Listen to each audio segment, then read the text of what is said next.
Jangan hanya melihat siapa yang berbicara, tetapi dengarkanlah apa yang dibicarakannya. Game Boye. Baik, Pak Dokter Wayan Mustika, kita lanjutkan lagi obrolannya, menarik sekali. Pernah ini dibahas di The Mitos, tidak sampai ke Tuhan gara-gara terlalu menyembah, memuja-muja leluhur gitu.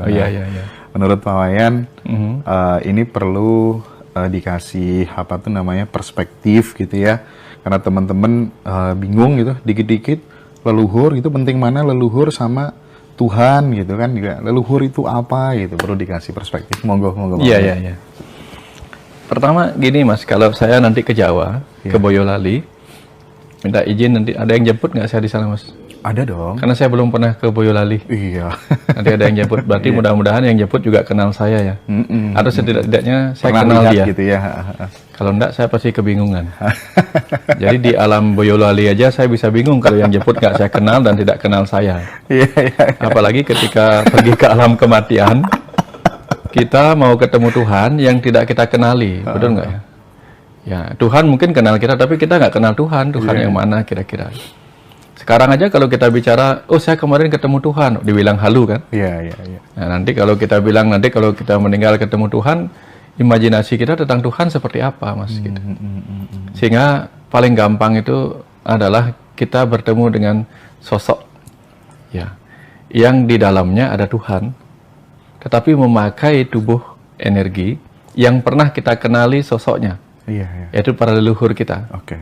Makanya di cerita perjalanan ke alam kematian tadi, di alam rekoleksi, kita diajak beradaptasi dengan lingkungan yang kembali kita datangin, yaitu alam kematian. Dengan rekoleksi itu kita merasa nyaman. Karena sebelum kita meninggal kan kita sudah terbiasa di alam sini kan. Lupa dengan alam sana. Supaya nggak membingungkan di alam sana, kita tentu akan terkoleksi dengan roh-roh orang yang pernah kita kenali.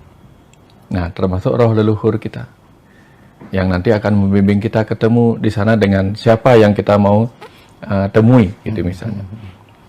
Karena ketika kita bicara tentang Tuhan, di sini saja kita susah membayangkan. Betul. Kecerdasan semesta yang tak berwujud, tak bernama, tak berupa, ya, tak bisa disentuh, tak bisa dibayangkan, tak terpikirkan, begitu. Bagaimana susahnya kita membayangkan sesuatu yang tak terpikirkan? Nah, tetapi kalau ada roh leluhur, setidak-tidaknya ada guiding angel kita di sana. Gitu. Itu pentingnya. Ya, samalah dengan sekarang kalau misalnya tidak ada leluhur-leluhur kita.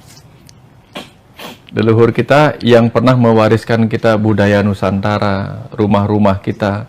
Lalu apa yang kita pikirkan tentang negara kita dulu di masa lalu? Karena leluhur kita nggak pernah menciptakan sesuatu buat kita yang kita warisi sekarang. Gitu.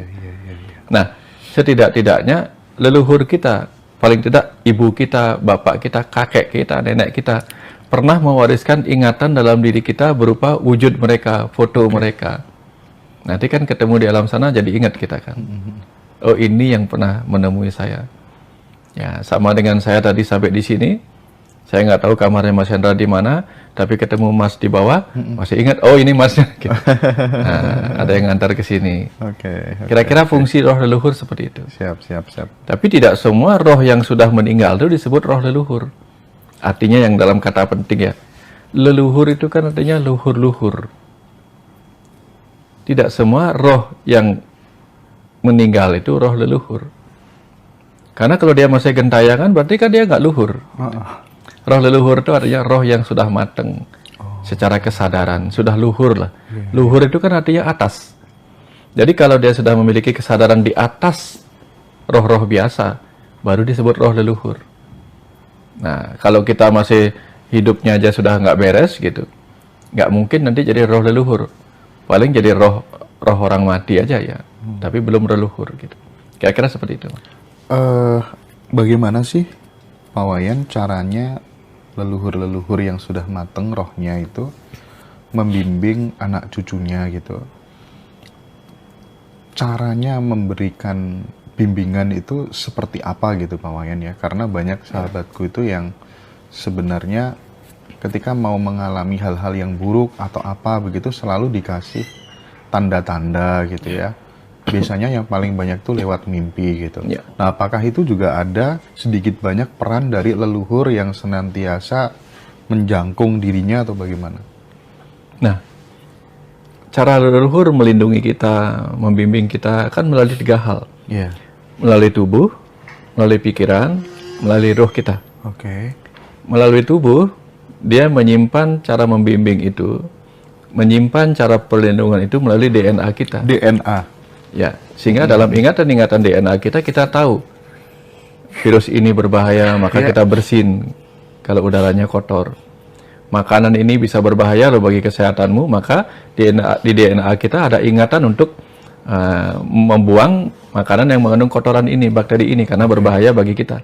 Itu cara di DNA kita leluhur menyimpan pesan-pesan dan tuntunan perlindungan. Oke. Lalu ada dia menyimpan dalam pikiran kita, sehingga pikiran kita itu diberikan pengetahuan-pengetahuan berdasarkan apa? Sastra-sastra yang tertulis maupun tutur-tutur yang ditularkan melalui orang tua kita, kepada kakak kita, kepada kita, dan seterusnya. Atau kita kepada anak-anak kita berikutnya. Itu pesan-pesan bimbingan. Tetapi ketika leluhur yang sudah tidak ada di alam sini, mau memberitahu kita melalui ruh kita, nah, di sini kita sering diberikan apa yang disebut sebagai bahasa Balinya kletek, mungkin intuisi. Kletek gitu artinya intuisi, atau kadang-kadang kita merasakan sebuah feeling yang nggak bagus. Kalau kita peka.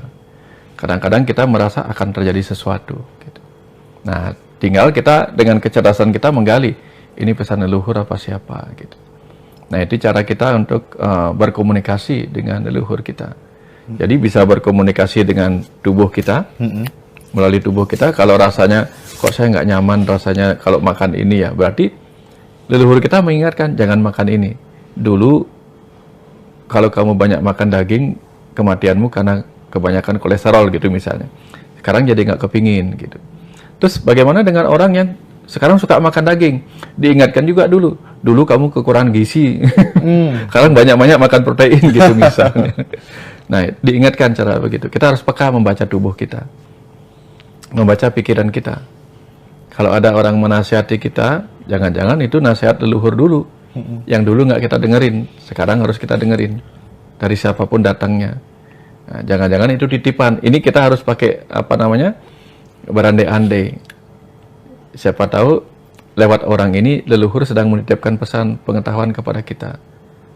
Atau cara inilah leluhur menyembuhkan kita. Kita harus peka. Artinya begini, selalu kita berpikir, leluhur itu punya cara banyak untuk bisa membantu kita. Kadang misalnya begini, saya pernah naik motor, tiba-tiba motor saya ditabrak sama orang. Gara-gara ditabrak, saya harus berhenti. Tabrakan itu nggak seberapa, tapi alih-alih marah kepada tabrakan yang menyebabkan kerusakan itu, saya berpikirnya berbeda. Jangan-jangan ini cara leluhur untuk mencegah saya sampai di tempat yang di mana saya mungkin mengalami kecelakaan lebih parah. Saya selalu berpikir demikian. Kenapa? Karena tadi sebelum berangkat sudah berdoa. Wahai para dewa, para leluhur, mohon dijaga. Nah, kadang kan cara menjaga kita tuh nggak harus kita nggak harus kita roh leluhur datang gitu kan, kan jadi halu kita. Kadang harus dihentikan dengan cara fisik juga kita. Kalau Pak Wayan sendiri lebih sering mendapatkan bimbingan itu dari saudara empat, atau kemudian leluhur gitu, kakek-kakeknya gitu? Kalau saudara empat itu, karena saudara empat itu macam-macam lihatnya, bukan dalam bentuk wujud-wujud gitu. Tubuh juga saudara empat. Suara angin juga saudara empat. Apa yang terjadi di jalanan juga saudara empat. Jadi mempersepsikan saudara empat wujud kembaran kita kurang tepat. Oh, bukan kayak gitu saya mau membayangkannya. Mereka hadir sebagai bukan kayak gitu. Kadang suara angin itu memberi kita contoh nih, misalnya ketika suara angin kayaknya nih mau hujan gitu.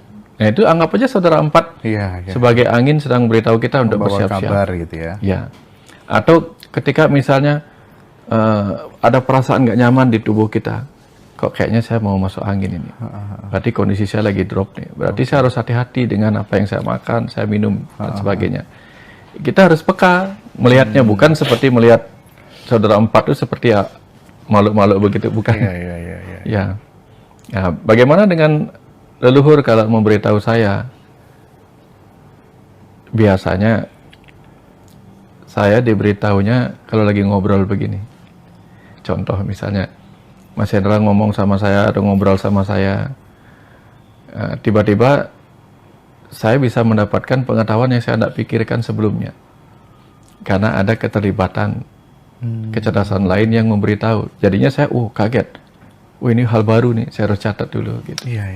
Itu contoh bagaimana saya ikut dibimbing dalam keterlibatan kecerdasan lain di semesta itu gitu. Yang Pak Wayan lakukan apa supaya kemudian bimbingan-bimbingan itu tidak terputus gitu ya? Kita tahu bahwa memang setiap orang itu punya peran sendiri-sendiri gitu. Tapi juga tidak salah kalau kemudian, aku pengen dong mendapatkan guidance seperti yang dialami oleh Pak Dr. Wayan Mustika begitu. Nah, salah satu cara yang bisa dilakukan untuk menghaluskan energi kita supaya kemudian guidance, tuntunan, keajaiban itu mudah terjadi, itu lakunya apa Pak Wayan? Yang pertama, lakunya hormati kedua orang tua. Oke. Karena saudara empat kita juga datang dari orang tua yang sama. Iya. Leluhur kita mewariskan orang tua kita untuk menghasilkan kita. Jadi menghormati kedua orang tua adalah cara kita menghormati leluhur. Menghormati kakek nenek. Nah, kalau kita sudah connect-nya bagus sama orang tua kita, dengan jauh lebih mudah nanti DNA yang diwariskan orang tua kita kepada kita juga connect dengan kita. Termasuk roh leluhur. Nah, itulah jalan bakti kepada orang tua kita. Itu laku yang paling sederhana. Terus tentu ketika kita berterima kasih, yang kita lakukan adalah berterima kasih juga kepada leluhur. Ya, karena leluhur adalah entitas Tuhan yang paling mudah kita bayangkan. Ya, guru-guru kan kalau di Islam, Kang Abu kan sering sekali kalau berdoa itu berterima kasih kepada para leluhur, para guru-guru suci, para nabi, ya, para rasul. Itu leluhur. Ya, ada leluhur secara genetik, ada leluhur secara fenotip. Apa itu leluhur secara genetik? Leluhur secara genetik adalah leluhur yang menurunkan DNA genetik tubuh kita. Leluhur secara fenotip adalah leluhur yang menurunkan sifat-sifat kita. Sifat kebajikan kita mungkin diturunkan melalui kita meniru ajaran kebajikan dari para nabi, para rasul, para guru-guru suci. Nah, seperti itu. Atau kita mendapatkan kesadaran karena mendapatkan mewarisinya dari apa yang kita baca atau kita teladani dari orang-orang yang memiliki kesadaran. Mungkin wujud terima kasihnya itu dengan mendoakan mereka. Parameter bahwa kemudian kita sudah benar-benar bisa baik sama orang tua mungkin ya memudahkan segala urusannya, suka berbagi, memberikan yang disukai. Betul. Gitu ya Pak Wayan ya. Betul. Nah, lagi-lagi kalau kita ngomong soal leluhur gitu, ada ungkapan kutukan leluhur gitu. Nah, kutukan leluhur gitu. Bener nggak sih ada kutukan leluhur gitu Pak Wayan? Ya. Kutukannya mungkin leluhur dulu pernah menyimpan sesuatu buat kita gitu. Tapi ketika kita tidak menjaganya dengan baik, apa yang terjadi gitu. Nah, contoh, saya sering pakai contoh begini. Leluhur kita, kakek nenek kita, mungkin ingin masa depan kita menjadi baik. Cukup terawat lah. Kemudian disiapkanlah kita mungkin tanah sawah. Disiapkan, ditanami kita mungkin pohon kelapa. Beberapa puluh pohon kelapa. Yang nanti ketika kita sudah lahir dan remaja atau memiliki kebutuhan hidup, nanti buah-buah dari kelapa itu akan memberi kita kehidupan. Atau sawah itu kita bisa olah memberi kita kehidupan. Tapi misalnya sawahnya dijual, kemudian pohon kelapanya ditebangin, akhirnya yang terjadi apa? Kita nggak punya sesuatu yang kita pakai untuk menghidupi, malah sibuk lagi mencari penghidupan baru. Nah, itu dari segi duniawi.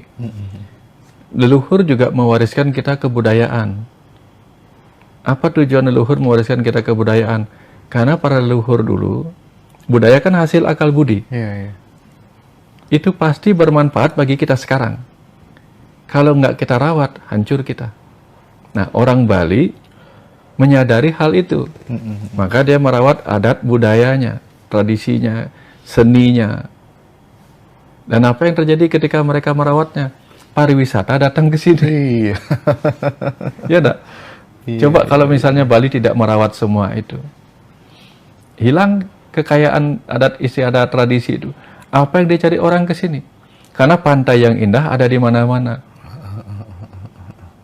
Taman-taman yang indah ada di berbagai tempat di belahan dunia ini.